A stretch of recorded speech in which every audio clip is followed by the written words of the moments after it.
नमस्ते। लोककथा भन्ने बित्तिकै के सोच्छौँ हामी? सायद हजुरआमाले सुनाउने पुराना कथाहरू होइन? तर आज हामी यो शब्दभित्र लुकेको एउटा एकदमै शक्तिशाली संसारको कुरा गर्नेछौँ। यो केवल कथा मात्रै होइन, त्योभन्दा कैयौँ गुणा गहिरो कुरा हो।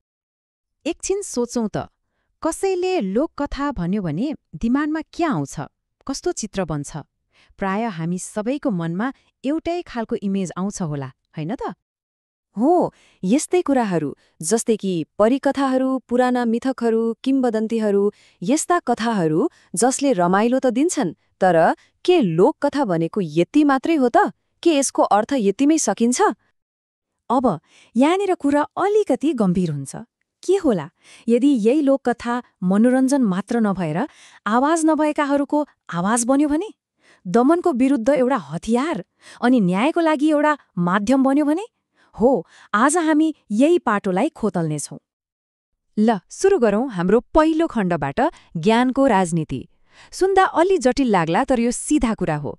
समाजमा कुन ज्ञानलाई महत्त्वपूर्ण र सही मानिन्छ अनि कुन ज्ञानलाई चाहिँ काम नलाग्ने भनेर पन्छाइन्छ, यो केवल किताबको कुरा होइन, यसले समाजमा कसले शक्ति पाउँछ भन्ने कुरा निर्धारण गर्छ।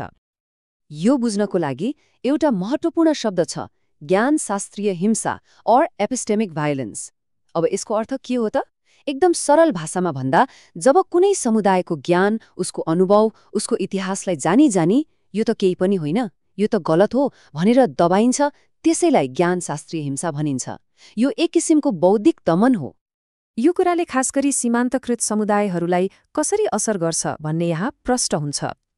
उनीहरूका कथाहरूलाई, उनीहरूका परम्पराहरूलाई, उनीहरूको ज्ञानलाई यो त वैज्ञानिक छैन वा यो त अन्धविश्वास हो भनेर लेबल लगाइदिने अनि त्यसलाई सिधै खारिज गरिदिने, यस्तो हुन्छ। यो तुलनाले त पुरै चित्र नै सफा बनाइदिन्छ। हेर्नुस् त, एकातिर छ किताबमा लेखिएको, विश्वविद्यालयमा पढाइने ज्ञान जसलाई हामी आधिकारिक मान्छौँ, अनि अर्कोतिर छ पुस्तादेखि चल्दै आएको, मान्छेको मुखमा जीवित रहेको ज्ञान जसलाई अक्सर कथा वा मिथक भनेर महत्त्व दिइँदैन। त्यसो भए अब दोस्रो खण्डमा जाउँ, जहाँ हामी हेर्नेछौँ कि लोककथा कसरी इतिहासको एउटा नलेखिएको तर एकदमै शक्तिशाली पाटो बन्न पुग्छ।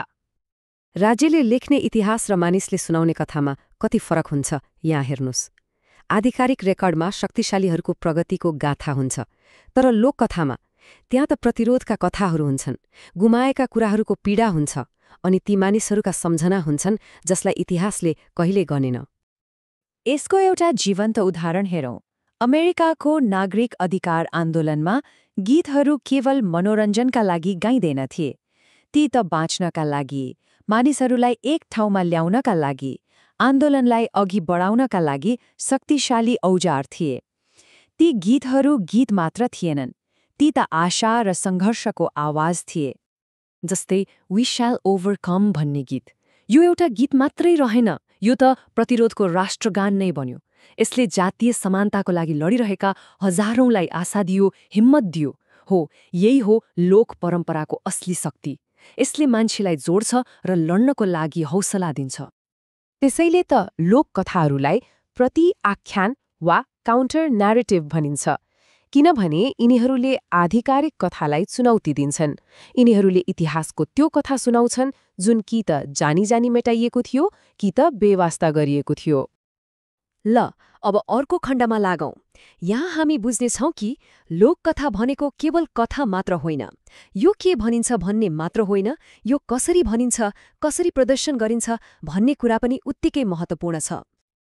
हो, लोककथा भनेको किताबमा थन्किएका कथाहरू मात्रै होइनन्, यो त एउटा जीवन्त अभ्यास हो। जस्तै मानिसहरूले सुनाउने मौखिक कथाहरू, विभिन्न नाच र अनुष्ठानहरू, उखान-टुक्काहरू, विरोधका गीतहरू, अनि समुदायमा बसेर कथा सुनाउने चलन, यी सबै लोककथा हुन्। र यस्ता प्रदर्शनहरूले एउटा काउन्टर पब्लिक स्फियर अर्थात् एउटा वैकल्पिक सार्वजनिक ठाउँ बनाउँछन्। भन्नुको मतलब यो एउटा यस्तो सुरक्षित ठाउँ हो जहाँ समुदायले बाहिरी समाजको दबावबाट टाढा रहेर आफ्ना साझा मूल्य मान्यता र पहिचानलाई बलियो बनाउन सक्छन्। यसको एउटा उदाहरण हो नेटिभ अमेरिकन समुदायको कथा वाचन समूह। उनीहरूको लागि यो एउटा उपचार जस्तै हो, जहाँ मानिसहरू आफ्नो अनुभव बाँड्छन् र भावनात्मक राहत पाउँछन्। यसले लोककथाको अर्को शक्तिशाली पक्ष देखाउँछ, हिलिङ पावर अर्थात् उपचार गर्ने शक्ति। ऐतिहासिक चोट भोगेका समुदायका लागि यो निको हुने प्रक्रियाको एक अभिन्न अङ्ग हो। अनि यो प्रक्रियामा महिलाहरूको भूमिकालाई त हामीले बिर्सनै हुँदैन। प्राय इतिहासभरि महिलाहरू नै लोककथाका मुख्य संरक्षक र संवाहक भएका छन्। पुरुष प्रधान समाजले बेवास्ता गरेको ज्ञान र दृष्टिकोणलाई उनीहरूले नै पुस्ता पुस्तासम्म जीवित राखेका छन्। ल, अब हामी अन्तिम खण्डमा आइपुगेका छौं।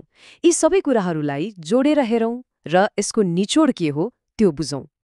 र अन्तिम लक्ष्य हो ज्ञान शास्त्रीय न्याय, एपिस्टेमिक जस्टिस। यसको मतलब के हो भने ज्ञानसँग जोडिएका अन्यायहरूलाई सच्याउनु, हरेक सीमान्तीकृत समूहलाई उनीहरूको ज्ञानको लागि सम्मान दिनु र उनीहरूलाई आफ्नो कथाको जान्ने र बोल्ने व्यक्तिको रूपमा मान्यता दिनु। त्यसैले लोककथालाई महत्त्व दिनु भनेको यही न्याय स्थापना गर्ने दिशामा एउटा ठूलो कदम हो। आजको हाम्रो यात्रालाई हेरौँ त। हामीले सुरु गर्यौं लोककथा भनेको पुराना कथा मात्रै हो भन्ने सोचबाट। त्यसपछि हामीले बुझ्यौं कि कसरी केही ज्ञानलाई दबाइन्छ। अनि हामीले देख्यौं कि लोककथा वास्तवमा एउटा शक्तिशाली प्रतिआख्यान हो। र अन्तमा हामी यो निष्कर्षमा पुग्यौं कि लोककथालाई महत्त्व दिनु भनेको न्यायको एउटा काम हो। र यो सङ्घर्ष आज पनि सकिएको छैन। आज यो लडाईँ डिजिटल दुनियाँमा चलिरहेको छ। सामाजिक सञ्जाल जस्ता नयाँ प्लेटफर्महरूले समुदायहरूलाई आफ्ना कथाहरू सुनाउन त मद्दत गरेका छन्, तर सँगसँगै उनीहरूका कथाको गलत प्रयोग हुने वा त्यसलाई व्यापार बनाइने जोखिम पनि उत्तिकै बढेको छ। त्यसो भए अन्त्यमा एउटा महत्त्वपूर्ण प्रश्नमा आएर रोकियौं।